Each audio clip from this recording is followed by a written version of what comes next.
Ladies and gentlemen, welcome back to the finest Dawn of War Unification cast this side of East Yorkshire. And today we've got a 1 versus 1 on Shrine of Exelon. On the other side, as the Eldar, we've got Grindan. On the northern side, as the Raven Guard, we've got Yo. And I'm also joined today by the Laughing Max. How are you doing, sir?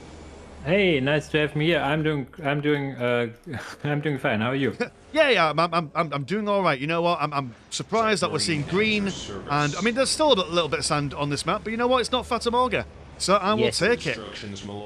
Yes. It's gonna be interesting. Also, the players, the replay name says that Yo is actually Kukai, like one of the better players from I call it the past because he's not as active anymore. And then we have Grindan, like the future or the present. He's like recently joined the ranks of Unification, pretty potent vanilla player. So yeah, he should really know how to play Eldar, I guess. There we go. So it's elements of the past versus elements of the future. And to be fair though, that also adds up as well because Yo being part of the older cohort of players, he's playing a Unification new faction, whereas Grindan, being the new generation, is playing one of the vanilla factions. So lots of mixes going on there. We are going to see Grindan go for some Rangers for his opening. And to be fair, a map like Shrine of Exelon, I don't think it's got an advantage to any side, really. The Eldar being quite nimble and fast, they can defend the right lane and the left lane because of their fleet of foot. And the Raven Guard having the ability to sprint and also having access to some quite amazing jump pack troopers are able to match them in their speed as well. So quite an even matchup, I would have to say, faction-wise. Yeah, and it's not a matchup that you would put a favorite on this map. There's like Imperial Guard doesn't like this map, or Necrons really hate this map, for example. But these factions can deal with it pretty well, I guess. I like the Ranger opener, just to be annoying, I guess. And as you said, you're really fast. But I also like the turret over here on this side, which these Guardians will make short contact with it. But yeah, the Ranger's doing really excellent here. But now running into the turret probably should they sprint away. But yeah, a lot of not kept points for Yo's side. We have 1, 2, 3 points in his base not being captured. So this is quite the upset in beginning. But also the brother captain on the other side killing a bone singer. So some damage is returned. Let's see what it will be in the end. Yeah, I get what you mean, because so we've got the brother captain coming in, and he's hunting down burn singers, and the Rangers, they're on a bit of a scout hunt as well, so I think that both players here are just trying to do a little bit of damage, a little bit of harassment, while also trying to capture their bits and bobs on there. So I've got a couple of burn singers trying to keep that plasma generator online, a squad of Dark Reapers coming out. Now that they know that the Raven Guard aren't going to go for their jump pack troopers straight away from the get-go, they might be a bit more safe with the Dark Reapers. I do know that in this patch, the Raven Guard's Dark Fury squads are a little bit more expensive, so it's a little bit less viable to open up them. But while that's going on the southern side, we do have the Guardians inside the Raven Guard base, decapping and capping one of the northernmost point, also popping down the Listening Shrine on there as well, just to prevent these scouts from getting on top of there. So a massive pain from the perspective of the Raven Guard here. Yeah, even now coming back and poking at these scouts now, that's super annoying to deal with. Also liked how the Rangers broke the morale of the brother captain, so basically preventing him from dealing any more damage. The brother captain in this patch is a little less prominent as well. He got some nerfs because before he was like a force commander from the set, but with jetpack. Now he's a little more fragile and does a little less damage and stuff. So yeah, can be dealt with a little bit better, but yeah, it's so annoying, the Listening Shrine in the back of the base. He can, if he's fast, can cancel it and build it again if Yo is not watching. So a big economy advantage here for Grindan, 85 and 10 against 16, 8 and 15. So yeah, depending on what he goes, he needs to put another generator up, Grindan that is, and then he can go relatively quick tier 2, a really quick tier 2 actually. Yeah, and so Yo is now going to go for some Dark Fury assault squads to make sure that he's fending off the either sides of his base. He's got Skull Probe kind of meandering around, not attached to anything, so will be vulnerable to being sniped out by those Rangers and those Guardians. Brother Captain taking quite a bit of a beating from these Dark Reapers here. And yet, Skull Probe, be gentle, go back home. Oh no, never mind. Did it spare him? Oh no, there's no mercy in the grim darkness of the far future. But okay, so we've got an auto cannon on the right hand side as well as an upgrade listing post. A Raven Guard arsenal being protected by that. And it does seem that Yer is going to go for a whole bunch of upgrades before he goes into his tier 2. Trying to secure that economy and all that stuff. He's putting some pressure on the right side relic, which I don't think will do them any favours. Don't have a counter to this Dark Reaper squad, apart from the Dark Fury Assault squad. They've gone left hand side, and there are plenty of Guardians for Grindan. Would absolutely love to see these guys go for some plasma grenades, just so that they can do a little bit of knockback damage to keep them safe from the melee squads. But also random webway gates. I wonder what the purpose for this little structure is. Maybe it's going to go for a healing station. Can't imagine it though. That's quite expensive. You don't really see Eldar players go for the upgrades unless they've got a stupid amount of extra money on the side there. It's basically to have more infantry cap here. It was full of cap, so he got one. So he could get a second Dark Reaper squad with the Rangers and stuff. And he also goes for Brave Tomb actually. So this is, I guess, his way to deal with the Assault Cannon turret at some point. Just stun it and kill it. But yeah, for now, we have now more or less what you would expect, a split map over here. One relic for each as well. And now the usual fight in the heavy covers on these sides. But yeah, these Dark Furies just go in melee. Brother Captain is there as well, so the micro battle begins over here. The Rangers are not on this side actually. They could, in theory, probe a bit at the listening post, but for now, nothing really. Tier 2 is almost done for Grindan. Tier 2 is also halfway done for Yo. So this is going to be a more closer Tier 2 time than I would have expected. Dark Fury Soul Squad. Yeah, now switching over to the Bone Singers, but there are 3 Bone Singers. You will not kill all of them before the Tier 2 is up. So this is going to be good for Grindan. I was going to say, like, could you imagine if they were there just maybe like 10 seconds earlier, just denying that Tier 2 for a little while? But yeah, no, wonderful use of the Dark Furies and the Brother Captain. One jumping on one of the ranged squads, the other one doing the other, so just denying all kinds of ranged damage. But now going to be very careful. They are about to get encircled by a lot of firepower, and there's not many Dark Fury Assault Scout squads. Oh, no. Sorry, I always call them Assault Scout squads. Even I've been playing too many Night Lords. It really confused me. But yeah, so, oh no, go on, run away. You're brave, you're bold, you're brash, but this is too much even for the mighty Adepts and Starters to really deal with. But he's going to go for it anyway. He's been supported by a couple of Primaris Scout Marines. And no, it looked for a brief second that he had a plan there.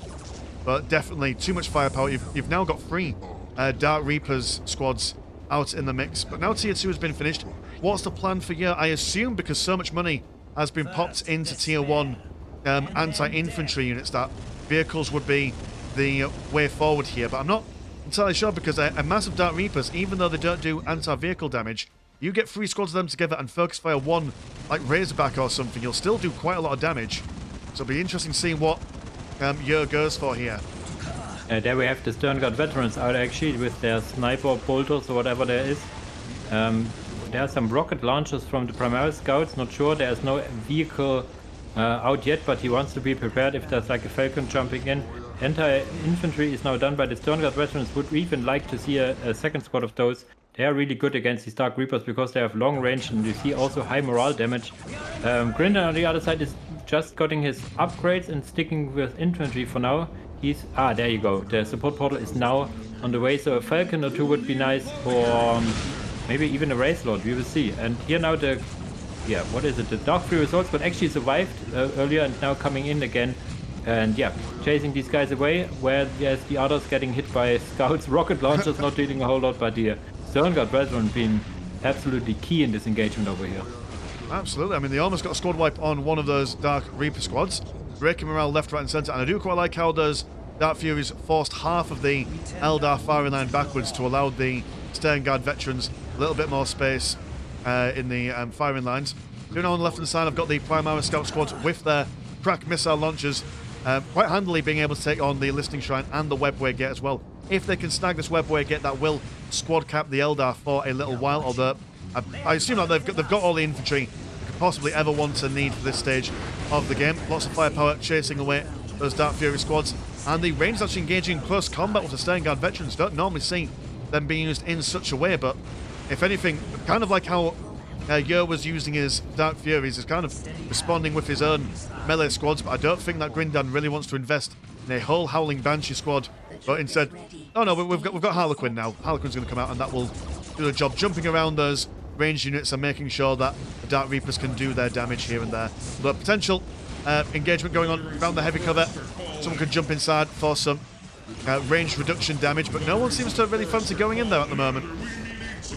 Yeah, there was a really nice Kiss of Death being used by the Harlequin, now using his disruption, of course. And yeah, if he would have killed the Web Brigade earlier, the Harlequin wouldn't been able to get out here, but yeah, hindsight 2020. And yeah, the big disruption is doing great for him, but there's always at least one squad of Dark Reapers without morale. And yeah, he has gotten 2 Sternguard veterans, which is really nice. So I guess the scouts are more or less dealt with, so a vehicle would be absolutely nice here. He is not getting one yet. He has the power for it, but lacking the requisition as he's reinforcing his squads a whole bunch. Yeah, missing also some building up of his listening post on the side, which kind of pays is a problem for his economy. Let's see what next will come up. For now, there's the engagement, as you said, in the heavy cover, but everybody's just standing outside of it because it's like, I don't know, this heavy cover's lava or something. I don't know. Heavy covers for cowards. You want to stand out in the open and take it on the chin like a man. That's what I'm expecting both these players are saying to themselves internally. I can see another Harlequin come out. Those Rangers still alive. To be honest, I'm surprised that we haven't seen a Skull Probe being popped on one of these Sternguard veterans, but that's alright. So Dark Furies, their main job is just chase around those Dark Reapers as the Sternguard start to make their way into the centre. Would like to see them start focusing on listing shrines, but I imagine that's what the Primaris Scout Marines job is, just to focus on them while the bigger boys take on the infantry. And there we go, there's Skull Probe. One volley from those Sternguard veterans, absolutely decimating quite a number of those Rangers.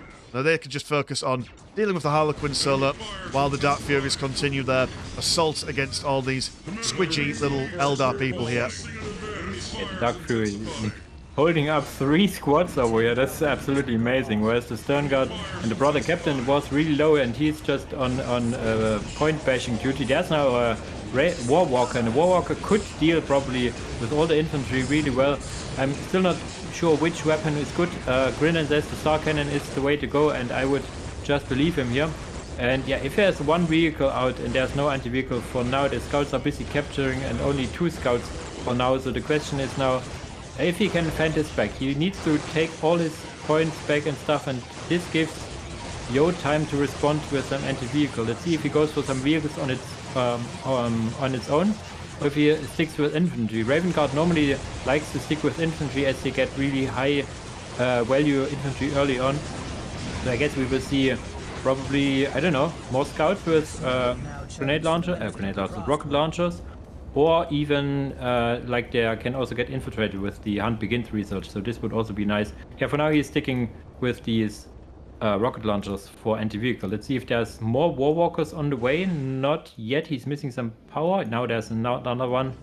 So yeah, depends if he can keep his War Walkers alive, because they are dealing a whole lot of damage against all the infantry around with their Star Cannon. Yeah, now overextending a bit, eating like a bunch of rockets. I guess he needs to wait for having like 2 or so before he can really advance.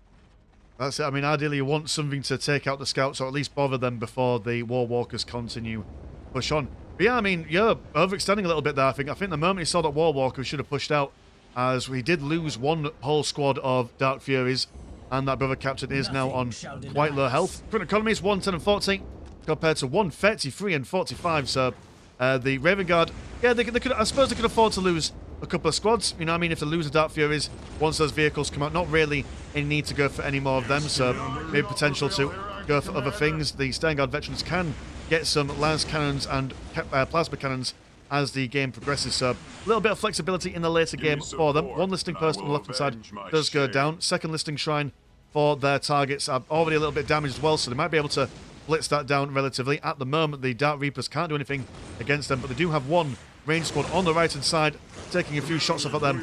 Will break the morale as the War Walkers move in first to tank the damage, and then the Dark Reapers moving in a fleet of foot, then deactivating it before then absolutely wrecking the one squad of Sternguard veterans here. So damn fine engagement from the Eldar. Lovely little bit of flanking either side now. Yeah, really like the flank from the Rangers. This enabled the advance from the main force over here without losing morale and stuff. But yeah, morale is broken on multiple sides over here. We see quite a lot of floating on both sides really, but a lot of on your side. He would have need to put down either the Kiva Forge, which he does now, or even like the no, I don't know what it's called, but like the commander building and stuff to make use of his resources and maybe even going tier 3. But yeah, the prolonged engagement here is still good for the Raven Guard over here. They broke the morale of all the infantry. Now even stunned, I guess, the Warwalker with the Skull Probe, I guess. And yeah, there's... What is going on with the weaponry? I saw nothing really. Okay, I'm just dripping. Just more Stone Guard veterans and scouts with rocket launchers. Another Dark Reaper squad being added. So yeah, if you go to the usual stuff, if you're not sure, just get more Dark Reapers, I guess. Yeah. Well, I really liked the use of those skull probes to stun the Warwalkers. A very nice little touch to prevent them from falling back. And yeah, I mean, these Vanguard veterans just absolutely wiping the floor with anyone and everyone if they are given the space and time to use those. I think they're called Stalker bolt guns. I'm not too familiar with Primaris weaponry. If it's not called a bolt gun, then if it looks like a bolt gun, smells like a bolt gun, but isn't a bolt gun, I'm just going to call it a bolt gun regardless. You have a cheeky assault cannon turret being placed outside the base, and at the moment, what do the Eldar do? You know, I kind of joked about how probably Grindan doesn't want to go for some Howling Banshees, but actually maybe in hindsight that might have been the way forward, just a mess of close combat infantry to follow them up, then being supported by the Warwalkers. But I suppose a little bit too little too late. Do manage to kill a fair few Raven Guard, when it might also potentially deny this assault cannon as well. Don't think it was actually necessary to pop this down. It's a little bit of a reckless kind of build, but either way, Grindan, too many of his bottles have died, all the Dark Reapers are dead as well, and he's going to say GG to that. So a relatively short game, but action-packed all the way through. Yeah, I really liked here. Yo had like the hunt begins later on, and he could like infiltrate all his units on the assault. Even his builder could build infiltrated. So yeah, I think Grindan was then like, okay, what can I do here? I liked from Grindan the missile launcher actually on the Warwalker. The missile launcher on the Warwalker is more of a disruption, more of like a grenade launcher kind of thing, disrupting infantry, breaking morale. Yeah. In the end, it was, I guess, a little, as you said, maybe some Howling Banshees with the upgrade in tier 2 could make them really work. Even just one squad to just click and forget on one of these Stone Guard veterans, then breaking the morale on the other one with the Rangers and stuff like that. That could be a maneuver. But yeah, hindsight 2020 as usual. Absolutely. So, Max, before we leave, I've heard through the grapevine that you've got a channel yourself. Do you want to tell us about it? Yes, I do a whole lot of Unification stuff, like Unification cast, Unification guides, Unification Let's Play even. So yeah, currently busy casting the UGL Season 2, so a lot of competitive stuff. And there will be shortly, I guess, I'm not sure when you release this video, an announcement for another tournament that I host myself. And yeah, there's going to be a lot of competitive casts on my channel. Excellent stuff. All right, boys and girls, thank you to the players here for sending the game into the Discord. And yeah, I'll see you all in a bit. Peace. Bye-bye.